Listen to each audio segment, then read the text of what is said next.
네, 성도님들, 로마서 6장의 주제는 성화입니다. 성도님들, 예수 믿고 구원받은 사람이 그 구원받은 즉시 당장에 변해서 막 거룩한 삶을 살고 성자같이 살면 참 좋겠는데 사실 그렇지 못한 경우들이 대부분이죠. 그런데요, 만약 10년 전부터 예수님을 믿기 시작했다면 10년 전보다 지금이 더욱 훨씬 더 거룩해져야 하는데 거룩해지기는커녕 제자리 걸음이거나 더 못하게 변하면 이건 심각한 문제가 있는 것입니다. 그러므로 그리스도인은 누구나 성화의 과정을 거쳐야 합니다. 즉 거룩하게 변화되는 과정을 거쳐야 한다는 것입니다. 예수님을요 제대로 믿으면 점점 더 거룩하게 지는 게 당연한 일이기 때문입니다. 예를 하나 들어보겠습니다. 어떤 왕자가요 아주 어릴 때 왕궁에서 나와서 놀다가 길을 잃어버렸습니다. 너무 어릴 때다 보니 왕궁으로 가는 길도 잊어먹었고 또 누군가 뭐 챙겨줄 사람도 없고 또 그래서 어디서 오갈 데도 없으니까 이 어린 왕자가 어디 갔느냐? 다리 밑에 가서 거지들과 함께 생활을 했습니다. 이 거지들과 함께 자라다 보니 막 사람들 집에 밥도 얻으러 가고요. 그 왜 그거 있잖아요. 거지들 부르는 노래. 얼씨구 씨구 들어간다. 절씨구 들어간다. 옛날에 왔던 각설이 죽지도 않고 또 왔네. 뭐 이런 각설이 타령, 뭐 품바 타령도 부르고 살아갑니다. 그러다가 세월이 흐른 후 한 20살쯤 되었는데 이 나라 왕이 그 긴 시간 동안 왕자를 찾고 찾다가 결국에는 이 왕자를 찾아내게 되었습니다. 그리고 이제 이 왕자를 왕궁으로 데려가서 그의 모든 신분을 다 원상복귀시킵니다. 그러면 성도님들, 이 거지가 이제는 왕자입니까? 거지입니까? 당연히 왕자죠. 그런데 이 거지가 하루아침에 왕자의 품위를 갖추겠습니까?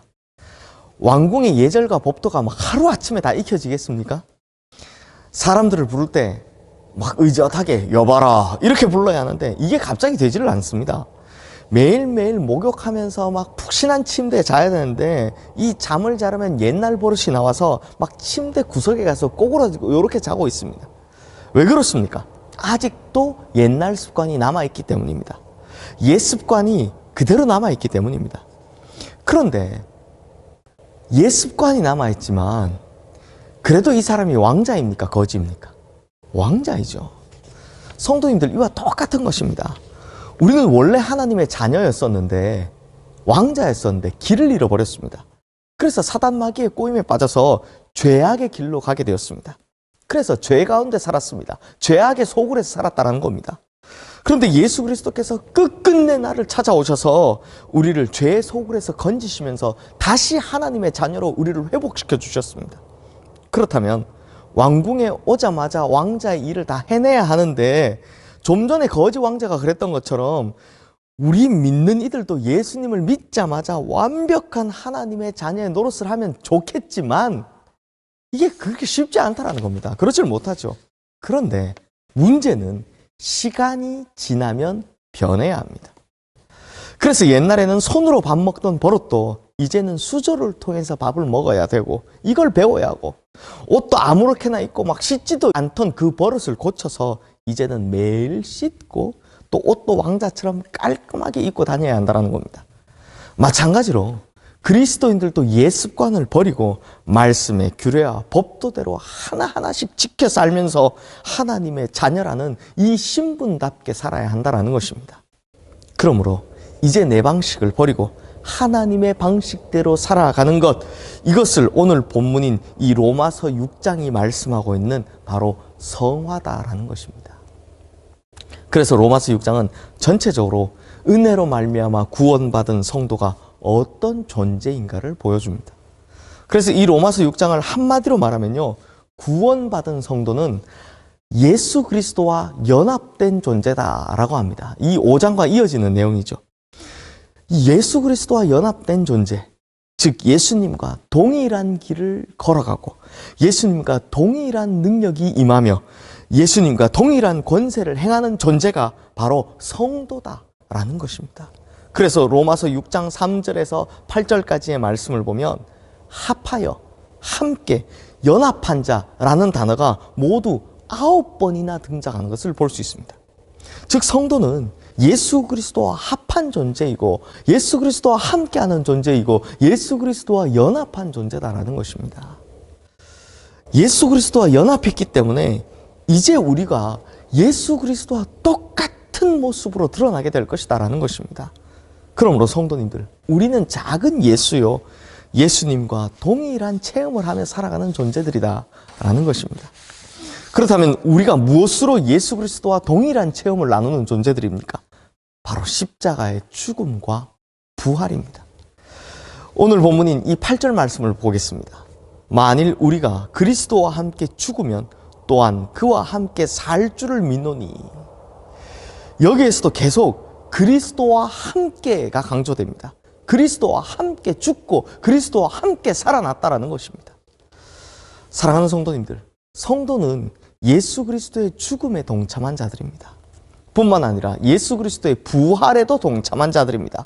그래서 예수 그리스도와 함께 죽음의 권세를 깨뜨리고 부활했다라는 것입니다.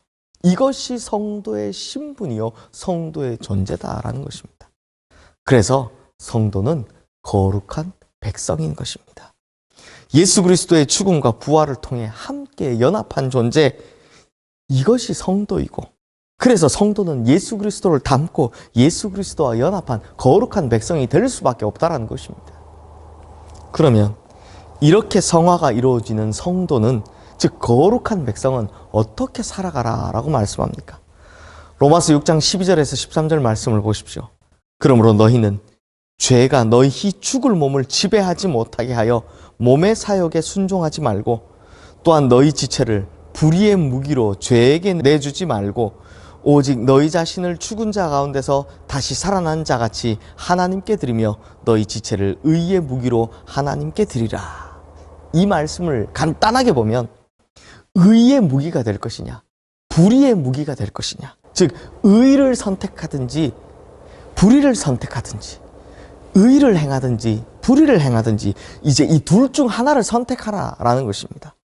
사랑하는 성도님들, 참 중요한 것인데요, 이제 선택하셔야 합니다. 영적인 상태에는 중간 상태가 없습니다. 영적인 것에는요, 어중간한 상태가 없다라는 것입니다. 그러므로 의를 행하며 살 것이냐, 아니면 불의를 행하며 살 것이냐, 이제 선택하셔야 한다는 것입니다.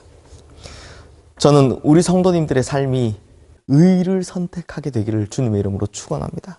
그래서 이전에 술잔을 들던 손이 변하여 성경을 드는 손으로 바뀌고, 음란과 방탕으로 질주하던 발에서 이제는 주님의 전을 사모하며 예배를 드리러 오는 발로 변화가 되고, 욕설을 일삼던 입에서는 이젠 주님을 찬양하고 복음을 전하는 입으로 변화되는 그런 거룩한 변화, 즉 성화가 우리 성도님들의 삶에 온전히 이루어지기를 주님의 이름으로 축원합니다. 사랑하는 성도님들, 성도는 거룩한 백성입니다.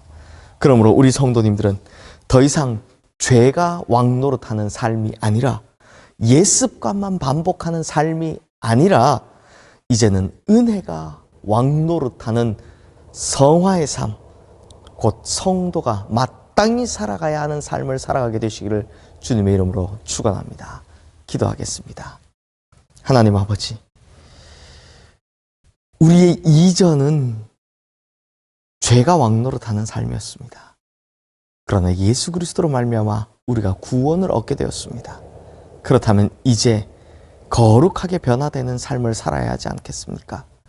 주님, 우리가 처음 예수 믿었을 땐 아직도 옛습관이 남아 있었겠지만, 이제 이렇게 예수를 믿고 또 믿게 되었을 땐 완전히 예수 그리스도와 함께하고 연합하는 거룩한 삶을 살아가는 성도 되게 하여 주시옵소서. 거룩한 성화가 우리 성도님들의 삶에 다 이루어지게 하여 주시옵소서. 예수 그리스도 이름으로 기도드리옵나이다. 아멘.